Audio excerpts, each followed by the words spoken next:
बहुत बढ़िया, मैं आ गया हूँ। और आज हम लोग क्या पढ़ने जा रहे हैं बेटा? एक नई यूनिट स्टार्ट करेंगे क्लास 12th की, और इसमें जो है हम लोग कंप्लीटली कवर करेंगे नीट का कंप्लीट सिलेबस, साथ में बोर्ड एग्जाम क्लास 12th का। आज पढ़ने जा रहे हैं जेनेटिक्स। जेनेटिक्स में दो चैप्टर हैं। पहला principle of inheritance and variation, यानी इनहेरिटेंस के प्रिंसिपल्स पढ़ेंगे, इसमें क्या सिद्धांत हैं जो मेंडल ने दिए थे, और साथ में वेरिएशन के बारे में हम लोग पढ़ेंगे। तो इसका नाम है इनहेरिटेंस एंड वेरिएशन। दूसरा चैप्टर है मॉलिक्यूलर बेसिस ऑफ इनहेरिटेंस, इसके बाद में उसको पढ़ेंगे। सबसे पहले बात करते हैं कि जेनेटिक्स क्या होता है। तो genetics is the branch of biology or branch of science that deals with the study of genetic material. मेरे साथ बोलो genetics is branch of science that deals with the study of genetic material. जब भी बात होती है बेटा genetics की, तो सबसे बड़ा क्वेश्चन आता है व्हाट इज जेनेटिक मटेरियल, कि मास्टर हमको ये बताओ कि जेनेटिक मटेरियल क्या होता है। आखिर ये जेनेटिक मटेरियल क्या है, किसे कहते हैं जेनेटिक मटेरियल? तो याद रखना, वो सब्सटेंस हमारी बॉडी का जो जेनेटिक इंफॉर्मेशन को स्टोर करता है और उसको नेक्स्ट जनरेशन में ट्रांसफर करता है, उसे हम कहते हैं जेनेटिक मटेरियल। आज भी बहुत सारे टीचर, बहुत सारे स्टूडेंट्स को जेनेटिक मटेरियल की डेफिनेशन ही नहीं पता कि जेनेटिक मटेरियल होता क्या है। आप उनसे पूछो जेनेटिक मटेरियल क्या होता है, वो कह देंगे डीएनए है, आरएनए है, वायरसेस में आरएनए है, ऑर्गेनिज्म में डीएनए है, लेकिन they don't know, they are not able to explain the definition of genetic material. What is genetic material? तो मैं कह सकता हूं द सब्सटेंस, जो ना बोले उसका मुंह काला। हाँ, द, मेरे साथ बोलो, the substance that stores the genetic information and transfers it to the next generation is called genetic material. We will discuss in detail about the genetic material in the next chapter, molecular basis of inheritance. In this chapter we are going to start first of all the basic concept of genetics. The basic concept of genetics, सबसे पहले बात करते हैं history के बारे में। Term genetics किसने दिया था? तो याद रखेंगे जेनेटिक्स टर्म दिया था एक साइंटिस्ट ने, उसका नाम है विलियम बैटेसन। क्या नाम है? मेरे साथ बोलो विलियम बैटेसन पहला साइंटिस्ट था जिसने टर्म जेनेटिक्स दिया। जो शब्द है जेनेटिक्स, जो वर्ड है जेनेटिक्स, जो टर्म है genetics, it was coined by William Bateson. इसको सबसे पहले बैटेसन ने दिया। लेकिन जेनेटिक्स के फादर कौन हैं? तो याद रखना, जेनेटिक्स के फादर हैं ग्रेगर, जॉर्ज नहीं भाई, ग्रेगर जॉन मेंडल, यानी मेंडल बाबा। कौन से बाबा? कौन से बाबा? बोलो, सबसे पहले जेनेटिक्स का टर्म दिया विलियम बैटेसन ने। जेनेटिक्स के फादर कौन है? मेंडल। कौन है बेटा? Mendel. Father of modern genetics कहते हैं विलियम बैटेसन को, क्योंकि मॉडर्न जेनेटिक्स यानी मॉडर्न जमाने में जो जेनेटिक्स के बारे में बताया वो विलियम बैटेसन ने ही बताया था। और याद रखेंगे फादर ऑफ एक्सपेरिमेंटल जेनेटिक्स है टीएच मॉर्गन, यानी थॉमस हंट मॉर्गन। जो टीएच मॉर्गन है, ये वो साइंटिस्ट है जिसने जेनेटिक्स के जो कोर कॉन्सेप्ट्स हैं उनको एक्सपेरिमेंटली प्रूव किया। उनको क्या किया? एक्सपेरिमेंटली प्रूव किया। फादर ऑफ ह्यूमन जेनेटिक्स कहते हैं ए गैरोड। एक बीमारी होती है ब्लैक यूरिन डिजीज। क्या होती है बेटा? ब्लैक यूरिन डिजीज जो है ऐसी डिजीज है जिसमें अगर कोई पेशेंट को जो यूरिन होता है कुछ समय के बाद वो डार्क हो जाता है due to accumulation of homogenetic acid. और इस बीमारी को सबसे पहले जो है बताया था किसने? ए गैरोड ने। इसको बोलते हैं ह्यूमन जेनेटिक्स, क्योंकि इंसानों में जो बीमारी होती है ये एक तरह का जेनेटिक डिसऑर्डर है। A Garrod identified human genetic disease named alkaptonuria. क्या नाम है इसका? इसी को बोलते हैं ब्लैक यूरिन डिजीज। क्या बोलते हैं? क्या बोलते हैं बेटा? क्या बोलते हैं? जो ना बोले उसका मुंह काला। क्या बोलते हैं? अबे तुम भी ऑनलाइन वाले साथ साथ बोला करो ना, तुम्हारा भी।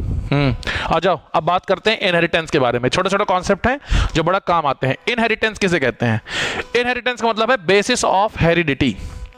देखो, इनहेरिटेंस का मतलब यह है कि मेरी हाइट 6 फीट है तो मेरे बच्चे की हाइट भी 6 फीट होगी।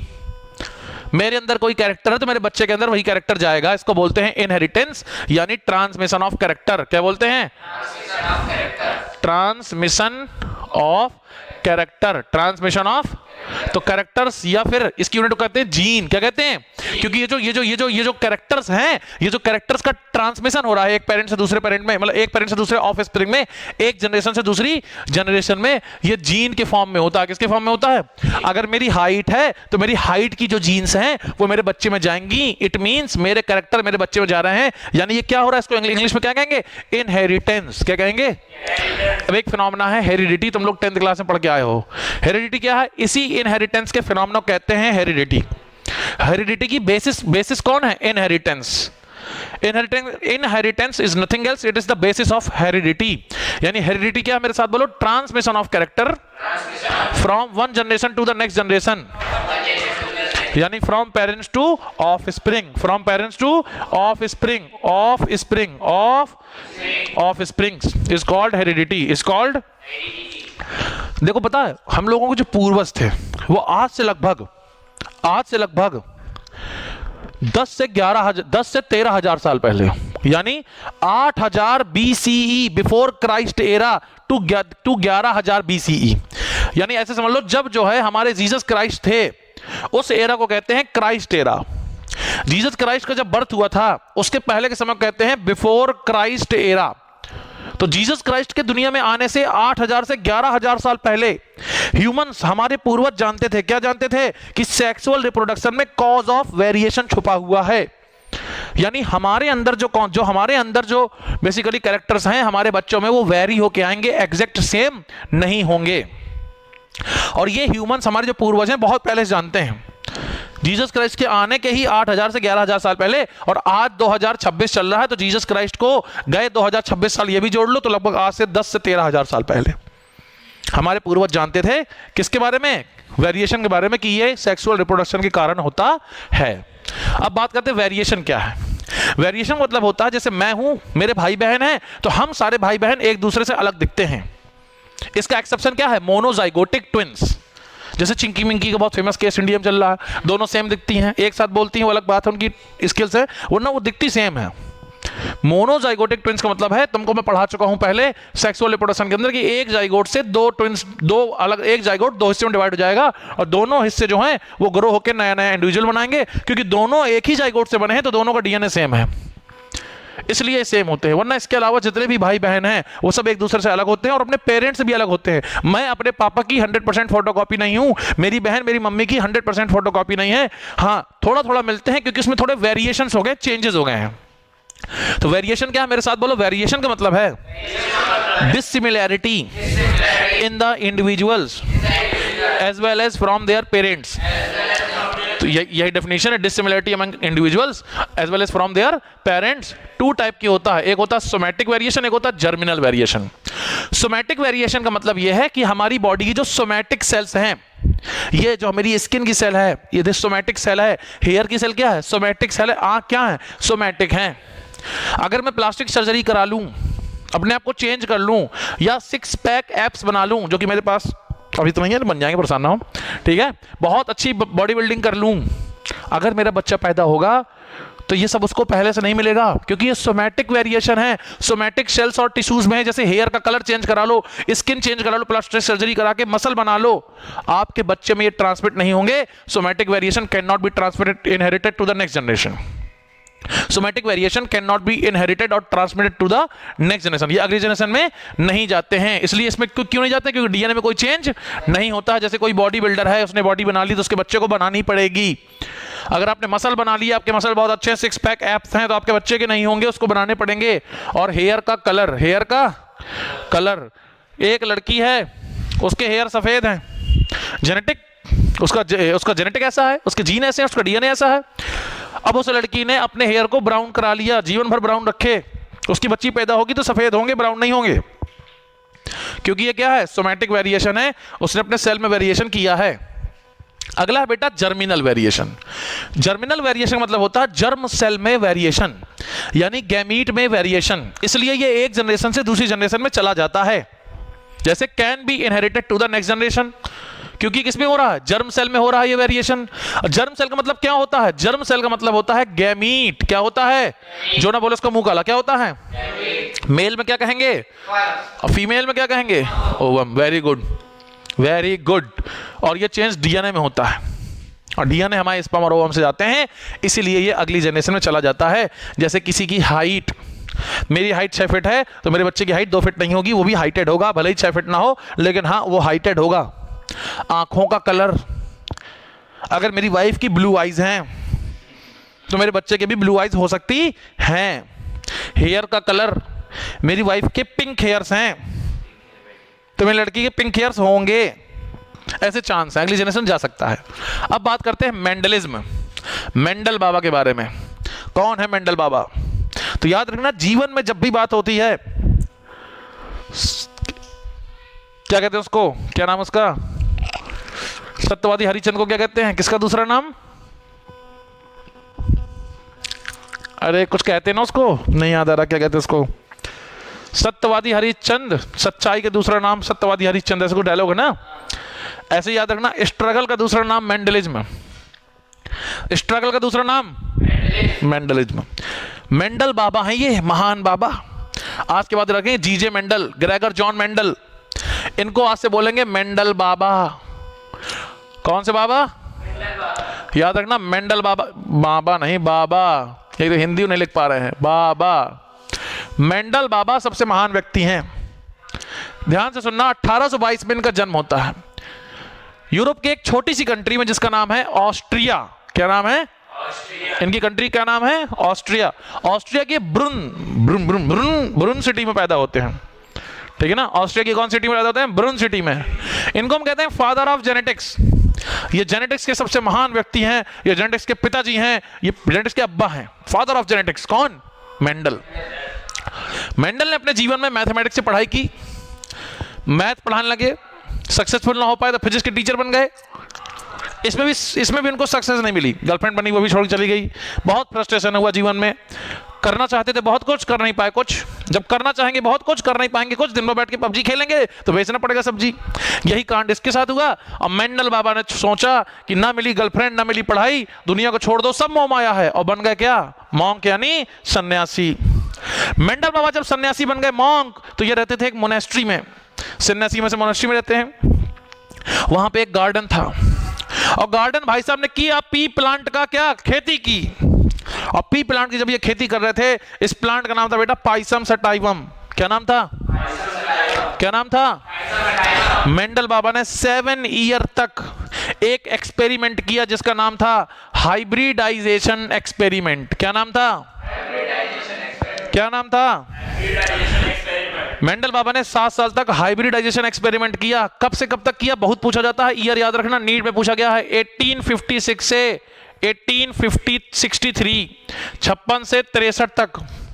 और 2 साल बाद 1865 में इन्होंने अपने काम को पब्लिश कर दिया, जर्नल छपवाई। इतनी मेहनत से कि दुनिया मेरे जर्नल को देखेगी, मेरी किताब पढ़ेगी और लोग मुझे कहेंगे भाई साहब तुम बहुत ग्रेट हो। लेकिन दुनिया ने मेंडल बाबा के एक्सपेरिमेंट को नजरअंदाज कर दिया, क्योंकि मेंडल बाबा ने बायो के साइंटिस्ट के पास गए और बताया लोगों को कि मैंने जो है स्टैटिस्टिकल एनालिसिस किया है, मैंने मैथ लगाई है। लोगों ने कहा तुमने मैथ लगाई है, हमें मैथ पता नहीं, बायो मैथ कहां से आ गई। तो बायो वाले मैथ को नहीं समझ पाए और उन्होंने क्या कह दिया मेंडल को, तुम बेवकूफ, तुम गधे हो, तुम जाओ। मेंडल की एक कमी और थी, उसने पुअर कम्युनिकेशन रखा, उसका कम्युनिकेशन अच्छा नहीं था, इसलिए मेंडल बाबा की बात को कोई समझ नहीं पाया और मेंडल बाबा फेल हो गए, चले गए डिप्रेशन में। मेंडल बाबा ने एक और किया था हॉकवीड प्लांट में, जो कि एक मेडिसिनल प्लांट है, इसका नाम है हिरेशियम, हिरेशियम हॉकवीड। और इसमें मेंडल बाबा फेल हो गए थे, सक्सेस नहीं मिली थी।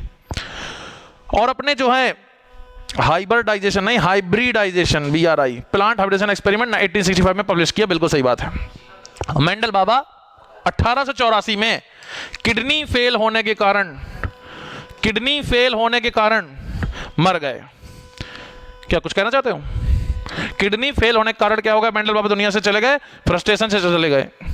जब मेंडल बाबा चले गए, कहते हैं लोग कि जब आपके बीच में कोई होता है तो उसकी इज्जत नहीं होती, जब वो चला जाता है तो लोग कहते हैं बड़ा अच्छा व्यक्ति था। यही कहानी होती है किसके साथ में, मेंडल बाबा के साथ में। उसके पहले कुछ बातें देख लेते हैं जो एग्जाम के लिए बहुत इंपॉर्टेंट है। कुछ कहना चाहते हो, बताओ। अब शांत रहो, चलो अब हम पढ़ेंगे रीजन फॉर फेलियर। क्या पढ़ेंगे? क्या पढ़ेंगे? मेंडल बाबा क्यों फेल हो गए। तो पहली चीज, कम्युनिकेशन क्या था? पुअर था। मैथमेटिक्स का यूज किया था इसलिए लोगों ने भगा दिया कि साले बायो में कहां से आ गए तुम। अब बात करते हैं रीजन फॉर सक्सेस। किसकी बात करते हैं? मेंडल बाबा सक्सेसफुल क्यों हो गए? क्योंकि मेंडल बाबा ने क्वांटिटेटिव एनालिसिस किया क्वालिटेटिव कैरेक्टर का। जैसे टॉल प्लांट है, ड्वार्फ प्लांट है, तो ये होगा कैरेक्टर। मेंडल बाबा ने एग्जैक्ट नंबर लिखा कि अगर 1000 प्लांट हैं तो उसमें 750 टॉल हैं, 250 ड्वार्फ हैं। मैं एग्जांपल ले रहा हूं, ठीक है ना। मेंडल बाबा ने एक एक खेती का एक नंबर लिखा कि इतने प्लांट ऐसे हैं, उतने प्लांट वैसे हैं। यानी इन्होंने क्या किया? इन्होंने क्वांटिटेटिव क्वांटिटी के साथ एनालिसिस किया, क्वालिटेटिव क्वालिटी वाले कैरेक्टर का। और साथ में मेंडल बाबा ने बताया किसके बारे में? फैक्टर के बारे में। लोग कहते हैं फैक्टर, मेंडल बाबा कहता है एक जनरेशन से दूसरे जनरेशन में कैरेक्टर जाते हैं, फैक्टर लेके जाता है। लोग बोले फैक्टर क्या है? यही फैक्टर है आज जीन, जो कि डीएनए का पार्ट है। इसी के बारे में मेंडल बाबा ने आज से एक सदी पहले बता दिया, 2 सदी पहले बता दिया, सोचो 1.5 सदी पहले, 150 साल पहले लोग उसके बारे में आज जान पाए। लोग कितना पीछे हैं। इसलिए मेंडल बाबा को कहा गया, भाई साहब, बाबा जी आप ग्रेट हैं, तुसी फादर ऑफ जेनेटिक्स हो। और फिर मेंडल बाबा के मरने के ठीक 16 साल बाद, साल 1900 में 3 अलग अलग scientist, Hugo de Vries Holland, Carl Correns from Germany और शेरमैक ऑस्ट्रिया यानी इसी के देश से आते हैं, और 3 साइंटिस्ट मिलकर रीडिस्कवर करते हैं लॉ ऑफ मेंडल्स को। याद रखना, इसको रीडिस्कवर किया। रीडिस्कवर क्यों? क्योंकि मेंडल बाबा ने अपनी जो जर्नल छपवाई थी 1865 में, उसमें मेंडल बाबा पहले लिखा चुके थे। इसलिए इन लोगों ने कोई डिस्कवरी नहीं की।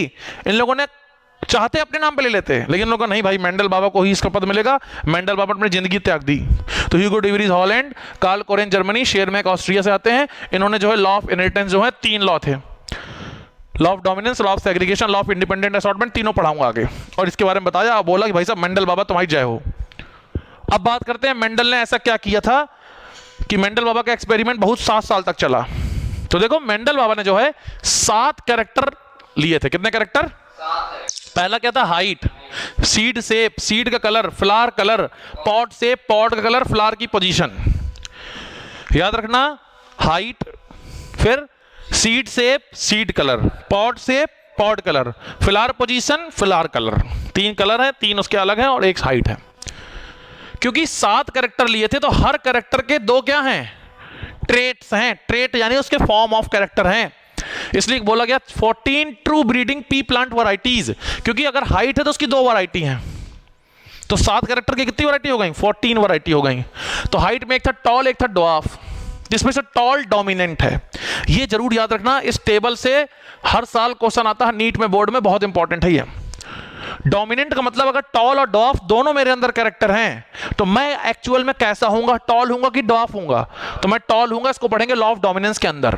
डोमिनेंट यानी जो कैरेक्टर उभर के आएगा, जो नहीं दिखेगा वो क्या हो जाएगा? रिसेसिव। ठीक। तो हाइट में टॉल वाला डोमिनेंट है। सीड शेप राउंड और रिंकल्ड होता है, जिसमें रिंकल वाला क्या है? डोमिनेंट है। सीड का कलर येलो और ग्रीन, तो ग्रीन वाला क्या है? डोमिनेंट है। सॉरी, येलो वाला क्या है? डोमिनेंट है। साल भर तुमको येलो वाले सीड देखने को मिलते हैं, ग्रीन वाले सीजन में आते हैं, चले जाते हैं, रिसेसिव है। फ्लावर का कलर पर्पल वायलेट यानी कलरफुल है तो डोमिनेंट, सफेद है तो रिसेसिव। ऐसे पॉड शेप, पॉड क्या है? जब आता है ना वो कौन, मटर वाला, मटर ले लो, तो जिस छिलके के अंदर मटर होता है इस छिलके को कहते हैं पॉड। क्या कहते हैं? क्या कहते हैं? और तुम लोग को पता है मम्मी लोग कौन सा खरीदती है? हम लोग कौन सा खरीदते? जो फूला होता है, पॉड, उसमें भरा हो, है ना, दाने वाला मटर हो। तो इन्फ्लेटेड यानी फूला हुआ डोमिनेंट है, कंस्ट्रिक्टेड यानी पिचका हुआ रिसेसिव, इसको कोई खरीदेगा ही नहीं, ऐसे समझ लो। पॉड का कलर ज्यादातर हरे कलर के होते हैं, येलो वाला रिसेसिव है। फ्लावर की पोजीशन एक्सियल और टर्मिनल। सपोज ये मान लो प्लांट है, तो जो एक्सेस में लगे हैं वो कौन है? एक्सियल। और जो लास्ट में लगे हैं कोने में, तो वो कौन है? टर्मिनल। जो बीच बीच में लगे हैं वो कौन है? एक्सियल। तो याद रखना, एक्सियल डोमिनेंट, टर्मिनल क्या है? रिसेसिव है। और जितने भी मेंडल ने कैरेक्टर लिए थे अपने किसमें? एक्सपेरिमेंट में, वो कुल 4 क्रोमोसोम में लाई करते हैं। मेंडल ने 7 कैरेक्टर लिए। कितने कैरेक्टर लिए? वो पी प्लांट के 4 क्रोमोसोम में लाई करते हैं। 4 क्रोमोसोम में वो कैरेक्टर पाए जाते हैं और उन चारों का नाम है, मेरे साथ बोलो, 1 4 5 7। 1 4 1 4 1 4 5 7 1 4। इसकी ट्रिक याद रखेंगे। ऐसे गिनती रहे, देखो 1 4 4 है, ये 4 है, इसको क्या कर लेंगे बेटा, फोर्थ, अबे तेरी फोर्थ, आ जाओ, 1 4 5 7, ठीक, इसको ऐसे याद रखेंगे गिनती की तरह, 1 2 3 4, इसको ऐसे याद कर लो, 1 2 3 4, टोटल 7 कैरेक्टर हैं। तो इसमें 2 कैरेक्टर हैं, इसमें 3 कैरेक्टर हैं, तो 2 3 कितने हो गए, 5, यानी इन दोनों में 1 1 बच्चा, जाहिर सी बात है 2 क्रोमोसोम मुझे दोनों को 1 1 दे देंगे, तो इसमें 2 कैरेक्टर, इसमें 3 कैरेक्टर, इसमें 1 1, फिर देख लो 1 4 5 7 ये क्रोमोसोम का नंबर है, पहले क्रोमोसोम में 2 कैरेक्टर हैं, फोर्थ क्रोमोसोम में 3 कैरेक्टर हैं, फिफ्थ क्रोमोसोम में 1 कैरेक्टर है, सेवंथ क्रोमोसोम में 1 कैरेक्टर है। तो गिनती याद कर लेंगे, 1 2 3 4, पहले में 2 और चौथे में 3, तो टोटल हो गए 5 कैरेक्टर, तो इसमें 1 1 बचा, ठीक है। 7 वाले में क्या होता है, 7 वाले में होता है S S S, S for 7, S for shape, S for seed. 7th वाले में होता है 7 सीड शेप, क्या होता है 7 सीड शेप, यानी 7वें वाले में होता है 7 सीड शेप, 7वें वाले में होता है सीड शेप वाला कैरेक्टर। कौन सा कैरेक्टर, सीड शेप वाला कैरेक्टर, जो ना बोले उसका मुंह काला, कौन सा कैरेक्टर, कौन सा कैरेक्टर, और 5th वाले में होता है तुम्हारा, हाँ हाँ, जो ना बोले उसको मुंह काला, 5th वाले में होता है पॉड कलर, क्या होता है, क्या होता है, क्या होता है, बाकी दोनों कलर इसमें होते हैं, बताओ कौन कौन से कलर, बाकी दोनों कलर इसमें है, flower colour, seed colour. Total 7 character हैं। 7 में होता है seed shape, S for 7, S for seed shape, 7 seed shape, triple S. 5th वाले में पॉड कलर, पहले वाले में फ्लावर कलर, सीड कलर, तो colour colour colour pod shape, बचे 3 कैरेक्टर, फ्लावर की पोजीशन, हाइट और पॉड, पॉड शेप, हाँ पॉड शेप, तो वो तीनों इसमें आ जाएंगे, वो तीनों कैरेक्टर इसमें आ जाएंगे, उनको याद करने की जरूरत नहीं, इनको याद कर लो ऑटोमेटिक याद हो जाएंगे। अब कुछ इंपॉर्टेंट टर्म्स की बात करते हैं जेनेटिक्स में। अगर आप चाहते हो आपको टिप्स में जेनेटिक्स आ जाए, ये वाला चैप्टर आ जाए, इसके बाद वाला चैप्टर भी आ जाए, तो आपको ये सारे टर्म्स पता होने चाहिए।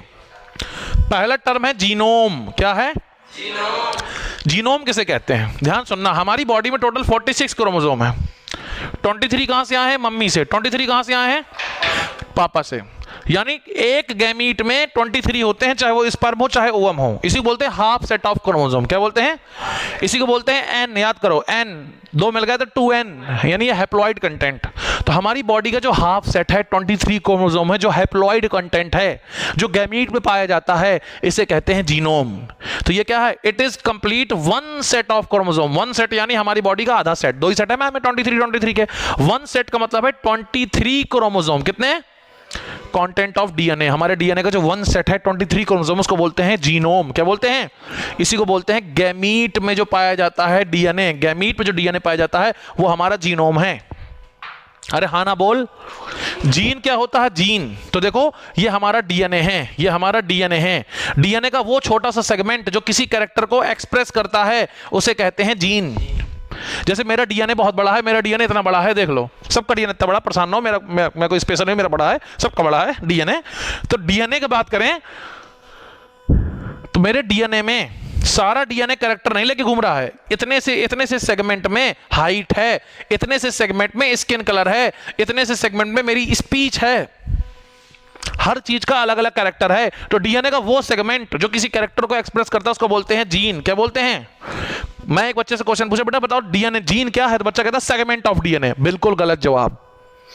डीएनए का हर सेगमेंट जीन नहीं होता। The segment of DNA which express the character is called gene. बहुत इंपॉर्टेंट पॉइंट, बोलो it is the sequence of DNA. हाँ सीक्वेंस सेगमेंट की बात है ना। डीएनए में सीक्वेंसिंग होती है, अगले चैप्टर में पढ़ाऊंगा, ठीक। तो सीक्वेंस ऑफ डीएनए मुझे याद था, वैसे सेगमेंट है, कोई दिक्कत नहीं, मैं देखता नहीं हूं ज्यादा बोर्ड में, तुम लोग लिखने के लिए लाया हूं, ठीक है ना। बोलो it is the segment of DNA which express the character. इसलिए इसको बोलते हैं फंक्शनल यूनिट ऑफ इनहेरिटेंस। क्या बोलते हैं, इसी को बोलते हैं बेसिस ऑफ इनहेरिटेंस। क्या बोलते हैं, हेरिडिटी नहीं, वो तो इनहेरिटेंस है। Basis of heredity, basis of inheritance या unit of inheritance. Unit of लिखा तो है यार, फंक्शनल यूनिट, ठीक है ना। यूनिट ऑफ इनहेरिटेंस एक ही बात है, बेसिस इनहेरिटेंस यूनिट एक ही बात है। अब बात करें कैरेक्टर की। कैरेक्टर अभी पढ़ाया मैंने। कैरेक्टर क्या है? हाइट, स्किन का कलर, बॉडी का शेप, पॉड का शेप, सीड का शेप, सीड का कलर, यानी phenotypic property of organism. Phenotypic मतलब फिजिकल अपीयरेंस, जो हम देख पा रहे हैं किसी ऑर्गेनिज्म का फिजिकल अपीयरेंस जो हम देख रहे हैं उसे हम कहते हैं कैरेक्टर। क्या कहते हैं? और कैरेक्टर को कौन कंट्रोल करता है? अभी बताया मैंने, जीन कंट्रोल करती है। कौन कंट्रोल करती है? जैसे हाइट एक कैरेक्टर है प्लांट का, और उसके लिए कौन से जीन है? टी जीन है। कौन से जीन है? टी मतलब एक सिंबल है। बोलो सबसे पहले, नोट लगा के अलग से लिखेंगे, बहुत इंपॉर्टेंट पॉइंट है, मेरे साथ बोलो, बोलो फर्स्ट ऑफ ऑल, बहुत इंपॉर्टेंट पॉइंट है, बोलो first of all the symbol for genes was given by T H. Morgan. पहला साइंटिस्ट था टी.एच. मॉर्गन, जिसने जो है जीन को सिंबल दिया। जैसे हाइट के लिए टी जीन है ना, स्किन के लिए ABC जीन, समझ गए? अब बात करें किसके लिए? एलील। एलील क्या होता है? तो ध्यान से सुनो, इधर आओ। आप लोग 10th क्लास से पढ़ के आए हो, मेंडल बाबा ने हमारे एक्सपेरिमेंट किया था टॉल प्लांट और डॉफ प्लांट को लेके। तो जो हाइट है उसके दो कैरेक्टर हैं। कितने कैरेक्टर हैं? देखो इधर, हाइट के कितने कैरेक्टर हैं? टॉल और डॉफ, दो कैरेक्टर हैं। तो जो जीन होती है उसके भी दो फॉर्म्स होते हैं। या तो वो जीन बताएगी कि प्लांट टॉल है, या तो वो जीन बताएगी प्लांट ड्वार्फ है। तो बोलो alternative form of gene present on same locus on homologous chromosome.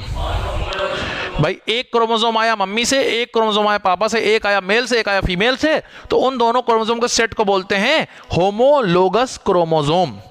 इस होमोलोगस क्रोमोसोम में अगर टॉप राइट साइड में सपोज हाइट की जीन है, तो इधर भी टॉप राइट में हाइट की जीन होगी। इसको बोलते हैं same locus, same site, same position. आई बात समझ में? तो मैं कह सकता हूं alternative form of gene present at the same locus on homologous chromosome is called allele. क्या कहते हैं उसको? जैसे कैरेक्टर है हाइट, और हाइट के लिए जीन है टी जीन। याद रखना, जीन हमेशा डोमिनेंट वाले पर होती है नाम। वैसे हाइट का एच होना चाहिए, लेकिन टी क्यों रखा? क्योंकि टी फॉर टॉल, और हमेशा डोमिनेंट वाले पर नाम होता है ज्यादातर केस में, जनरली। तो जीन होती है टी जीन, इसकी एलील्स होंगी। एलील्स क्या? Form of gene. तो इस जीन की दो फॉर्म है, एक टॉल और एक ड्वार्फ। तो एलील ये हो गया। आई बात समझ में? अब बात करें आगे ट्रेट के बारे में। What is trait? तो हम कहते हैं फॉर्म ऑफ कैरेक्टर। सपोज मान लो कि मैं हूं, तो मेरे अंदर दो कैरेक्टर होंगे। मैं एक पी प्लांट हूं, तो या तो मैं टॉल हूंगा या तो मैं ड्वार्फ हूंगा। तो मेरे पास एक कैरेक्टर है हाइट, और हाइट के दो ट्रेट हैं, या तो टॉल या तो ड्वार्फ। तो बोलते हैं it is the different form of character. इसको क्या बोलेंगे? Different form of. जैसे हाइट के दो फॉर्म है, टॉल और ड्वार्फ, तो हाइट के दो ट्रेट हो गए। ऐसे सीड का शेप आएगा तो राउंड और रिंकल्ड, इसके भी दो ट्रेट हो गए। जैसे आंखों का कलर की बात करें, ब्लैक आई, ब्लू आई, ग्रे आई, ब्राउन आई, ग्रीन आई। भैया गोल्डन आई, तो ऐसे गोल्डन आई ठीक है, एग्जाम्पल लिख दिया, ठीक है ना। और ये तुम्हारी हो गई व्हाइट आई। तो आई के अलग अलग ट्रेट्स हैं, अलग अलग फॉर्म है, सब में अलग अलग आई होती हैं। गोल्डन आई वाली लड़की मिल जाए तो मेरे पास लेवा लाना। क्यों? कि उसकी आंखें निकाल लेंगे, बेच लेंगे। सोना बहुत महंगा भाई साहब, है कि नहीं? ऐसा काम ना करना भाई, मुझसे इंस्पायर ना होना। मजाक कर रहा हूँ, लड़कियां माफ कर दो भाई, ऐसा कुछ नहीं है, मास्टर मजाक कर रहा है। और सामने आओ, होमोजाइगस यानी प्योर। होमोजाइगस यानी एक कंडीशन होती है होमोजाइगस, एक होती है हेटेरोजाइगस। ध्यान सुनना, होमोजाइगस का मतलब है जब दोनों एलील सेम होंगी, इसे बोलेंगे होमोजाइगस। हेटेरोजाइगस मतलब जब दोनों एलील डिफरेंट होंगी। जाइगस शब्द आया है जाइगोट से। एक ऐसा, देखो सुनो, मेल गैमीट फीमेल गैमीट दोनों मिल गए जाइगोट बनता है, सबको पता है। जब जाइगोट बना, उसमें दोनों एलील माता पिता से सेम सेम आ गई, तो उसे बोलेंगे होमोजाइगस। इसी को बोलेंगे प्योर। प्योर यानी दोनों सेम है। जब दोनों अलग अलग होंगे, इसको बोलेंगे इम्प्योर, और इसी को बोलेंगे हाइब्रिड। क्या बोलेंगे? हाइब्रिड। क्या बोलेंगे? तो हम कहते हैं in a pair of allele both allele are same. दोनों एलील क्या है? सेम है। और ऐसी कंडीशन बोलेंगे होमोजाइगस। जैसे T T, R R, small T B B, दोनों सेम सेम, ईटीसी। हेटेरोजाइगस यानी जब दोनों डिफरेंट होंगी, उसे बोलेंगे हेटेरोजाइगस। इसी को क्या बोलेंगे? हाइब्रिड। क्या बोलेंगे? बोला करो, क्या बोलेंगे? जैसे इस बड़ा टी छोटा टी, बड़ा आर छोटा आर, बड़ा बी छोटा बी, तो ये क्या है? हाइब्रिड है। Note important. हेटेरोजाइगस कंडीशन जो होती है इसको हाइब्रिड भी कहते हैं। नीचे लिखा है, नोट लगा के नीचे लिखा है, तो मैंने ऊपर बता दिया, कोई दिक्कत नहीं। इसको हाइब्रिड भी कहते हैं। क्लियर है? बोलो। ठीक। अब बात करते हैं जीनोटाइप। जीनोटाइप का मतलब क्या है? जीनोटाइप मतलब होता है genetic makeup, genetic setup. It is the genetic composition of organism. Genotype मतलब होता है, इसका मतलब है जेनेटिक मेकअप, यानी जो इंडिविजुअल है उसका जीन कैसा है। जैसे एक प्लांट है टॉल, तो इसका दो तरह का जेनेटिक मेकअप हो सकता है। या तो दोनों जीन कैसी हैं, दोनों एलील कैसी हैं, माता से भी टॉल आया पिता से भी टॉल आया। एक हो सकता है कैपिटल टी स्मॉल टी, अभी बताया मैंने, ये टॉल क्या होता है, डोमिनेंट। तो इसलिए अगर कैपिटल टी स्मॉल टी साथ में है तो हमेशा प्लांट कैपिटल टी को फॉलो करेगा क्योंकि वो डोमिनेंट है। तो टॉल दो तरह से हो सकता है। तो टॉल क्या है? Physical appearance. टॉल क्या है? क्या है? तो फिजिकल अपीयरेंस को कहते हैं फिनोटाइप। क्या कहते हैं? यानी फिजिकल अपीयरेंस ऑफ कैरेक्टर। किसी कैरेक्टर का फिजिकल अपीयरेंस अगर मैं दिख रहा है कि ये टॉल है, तो इसका मतलब ये फिजिकली हमको दिख रहा है, ये उसका फिनोटाइपिक कैरेक्टर है, फिनोटाइप है। अगर हम उसके डीएनए को देखेंगे तो क्या है? जीनोटाइप है। जैसे कोई टॉल है, फिनोटाइप, कोई ड्वार्फ है, फिनोटाइप, कोई राउंड है, कोई येलो है, कोई कैसा है। आई बात समझ में? बोलो। और इसी साथ साथ हमारा आज का लेक्चर खत्म होता है और अगले लेक्चर में पढ़ेंगे मोनो हाइब्रिड क्रॉस के बारे में, बेसिक चीजें पढ़ेंगे। तो चैनल में एक प्लेलिस्ट बनी है, वहां पे जाना, सारे लेक्चर मिल जाएंगे, पूरा जेनेटिक्स रिवाइज कर लेना। अगर लेक्चर पसंद आया हो और आगे के लेक्चर इस तरह चाहिए तो कमेंट बॉक्स में जरूर बताना। मिलते हैं अगले लेक्चर में, आज के लिए यहीं तक। थैंक यू, मैं फिर आऊंगा।